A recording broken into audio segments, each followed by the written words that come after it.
So, our other important role as a communication partner is to monitor and maybe modify the environment so that we can really promote those opportunities for communication. If our end goal is independent communication, and it is, what we need to do is increase the likelihood that children have the opportunity to communicate, and then that they have the supports they need to be successful. So, we're going to look at this in two ways. We're going to look at the environment as being positive and being organized.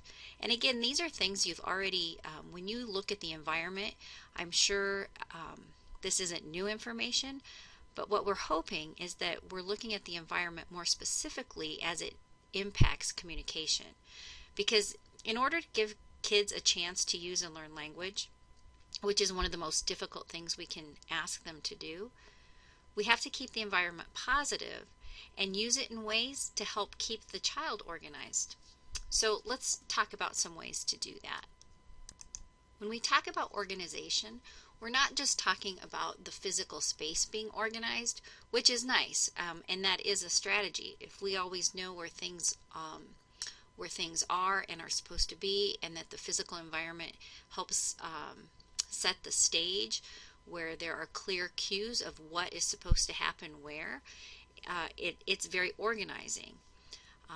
But we can also think of the idea of keeping the student organized by having fewer visual distractions or clutter, because that can be really disorganizing. We need to think about the individual needs of the student. So we don't want to add more interference or increase the cognitive load. So maybe we don't need to label everything or schedule everything. We need to think about the needs of the individual child and how the environmental supports or cues will support that child. So we need to be aware of the physical space, but what else can we do to think about how to help a child be organized and know what to expect? So having pictures available to help kids know what's supposed to be happening in a certain area or what their role is at that time are great strategies as long as we keep them meaningful.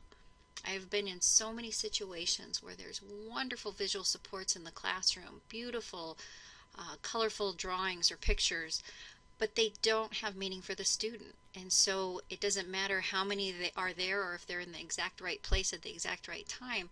If that abstract symbol isn't meaningful for the student, we haven't provided support. We've just increased the cognitive load or asked them to try to understand one more thing that's hard when we're already asking them to do something hard, which is to communicate. So we have to make sure that the visual support is meaningful before we ask the student to use it to communicate or to use it to support them when they're trying to communicate. Another thing that we probably often think of when we're providing visual supports are visual schedules, which are great. As adults, we like a reminder of where we're supposed to be and what's expected of us.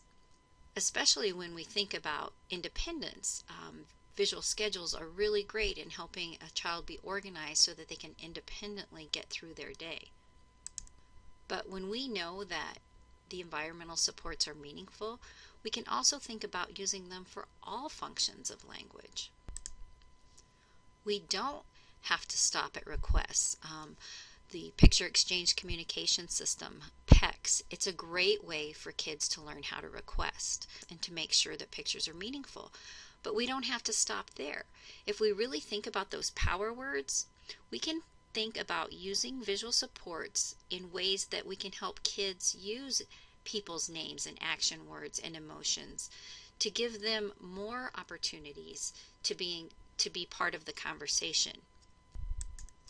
And we can help kids do that at all language levels. If you think about maybe a child who's just using single words, and at lunchtime they send a picture home that it has a picture of a hamburger, that's what they had for lunch.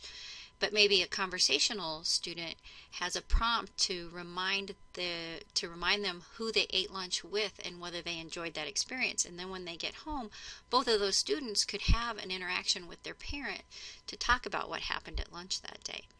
And one final idea I want to throw out here with visual supports is the idea of written language. Whenever possible, we want to add written language to our visual supports. We want to set the stage to help kids know that written language is also communication. So we can think about the physical space and visual supports as being organizing for a student, but there are lots of environmental cues. It might be when I sit on the yellow pillow, we play that social game that I enjoy. It's anything that triggers a response from the child. So it's not a prompt, it's actually a prompt comes after a cue to help a child make a correct response. And if we effectively use cues and help children look up, look around what's happening, we're less likely to have to use a lot of prompts. So we can think about not using a prompt when a cue will do. So the last thing I want to talk about as far as things that help a child be organized are routines. And this is one of my favorite things to talk about. I've worked with early childhood for a long time, and I think in early childhood we do a great job at using routines. But when we think about routines, we all like routine. Even as adults, we appreciate and even rely on routines. Think about your morning routine. What happens when there's no coffee? Or I always think about when I have to get ready for a presentation or something and I'm in a hotel. It takes me so much longer to get dressed and find my my makeup or my clothes because things aren't where they're supposed to be, and I have to really think about what am I doing.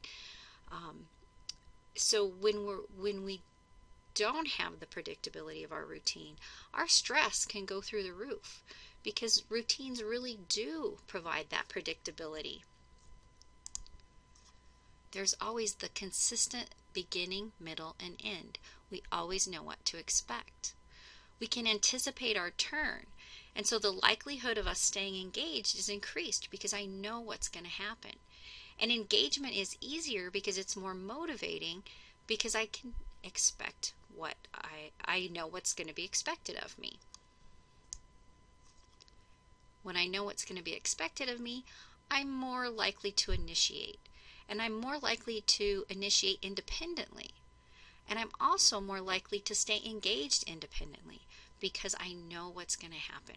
The predictability of a routine it just can't be matched.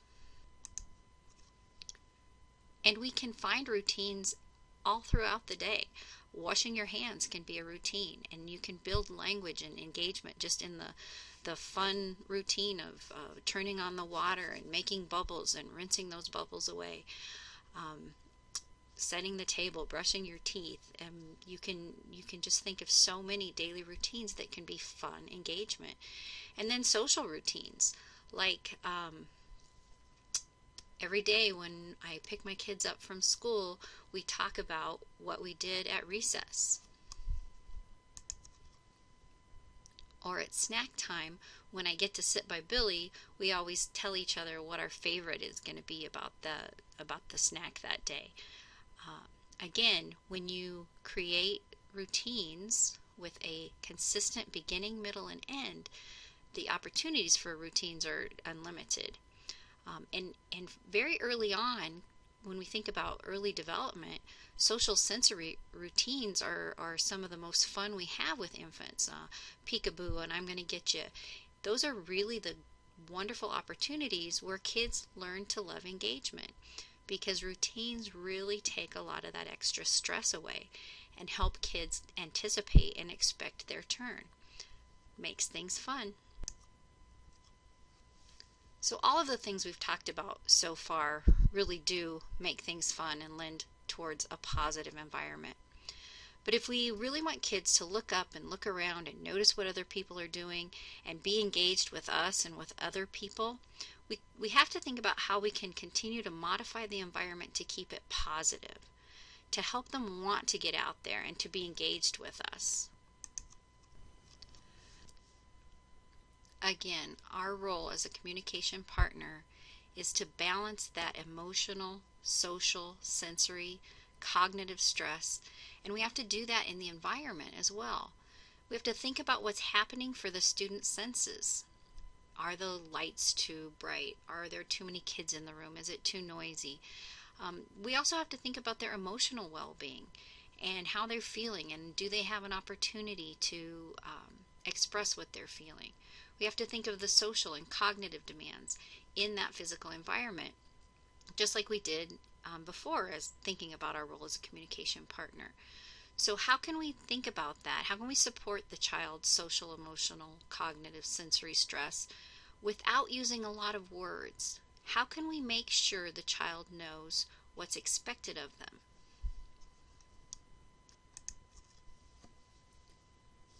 What can we do to help them know what they're supposed to be doing, whether or not they have choices, who they'll be doing it with,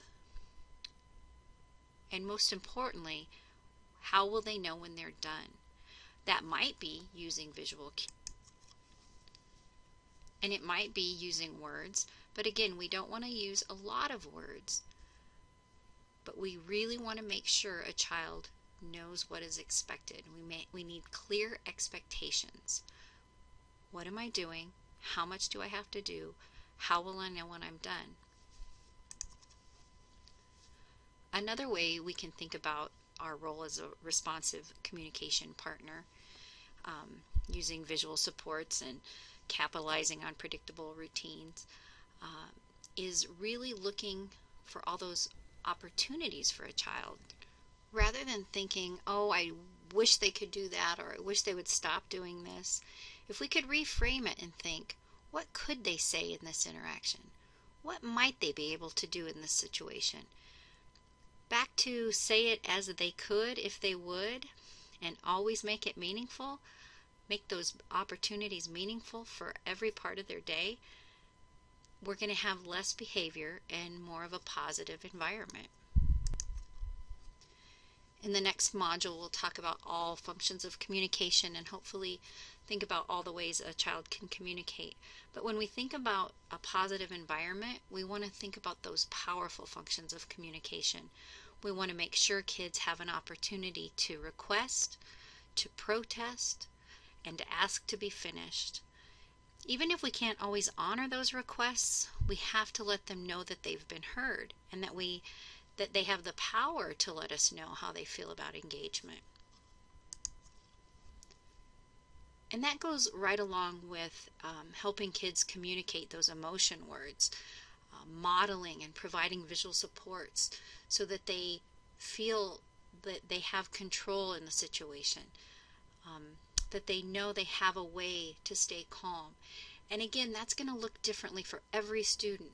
So this is another wonderful opportunity to talk about this idea with your team, because this is really the art part of the role of the social communication partner. And as you and your team become skilled artists at creating these positive environments, we want to challenge students. We don't want to just keep it easy. We love routines and we love the predictability of them. But how great is it to interrupt the routine, to challenge a student to do something they hadn't tried before, and then feel great that they were able to do it? Because when we do interrupt the routine, we're going to want to keep them successful. So if you're baking something and you need a spoon, there maybe is a picture of a spoon so they remember that they can ask for a spoon. So we can really use routines, again, because they're predictable, they're safe. We can now interrupt them and we can think about how we can provide more opportunities for kids, especially for them to initiate. When we think about the extended engagement that we want kids to be in, we know that's going to be more likely if they initiated the interaction. So now that we have this positive, organized environment, we really want to think about opportunities for students to initiate and how we can set up those environmental cues to support initiations. One way to do that is to have communicative temptations. How can we tempt a child to communicate? There are some obvious physical ways where we could put things in clear containers so that they have to that are out of reach, so kids have to ask for them. We can put lids on things that are difficult to open, so kids have to ask for help. But I think we can even be more creative when we have those wonderful social routines where kids expect you to do something and then you don't. They're going to do something to get you to keep going, because they know that that's the routine. So those long pauses, or maybe with a more verbal child, where you say, I saw a great movie yesterday, and then that long pause prompts them to say, what was it? How can we really use now this wonderful organized environment that's positive and supportive to really get kids to stay engaged with us and to take the lead? In order to give kids a chance to use and learn language, which is probably one of the most difficult things we can ask them to do, we have to keep the environment positive and use it in ways that help keep kids organized. And so I've shared a lot of ideas here, and probably not near enough. But hopefully we've got this conversation started with you and your team. There's no way I can address everything, because your environment is unique and your students are unique. So you and your team can now start to consider what your role as a communication partner is in your environment, and what you're going to do to keep it positive and organized. We've talked about a lot of things in this module. We started with relationships and how we were going to build trust that was incorporated kids' motivation, and we expected competency, shared control, minimized stress. And then we talked about very specific communication partner strategies and looking at our own interaction styles and what we can do to be a responsive communication partner. And now we've considered our role in the communicative environment and how we're going to keep the environment positive and help keep kids organized. It's a lot.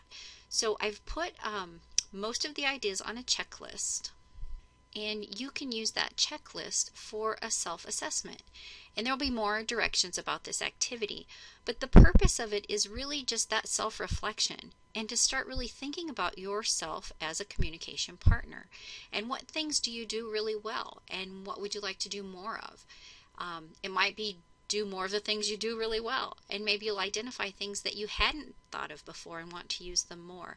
And so you'll look at specific communication partner strategies and ways that you can use the communicative environment more effectively to support kids. So you'll find the activity in the activity folder below.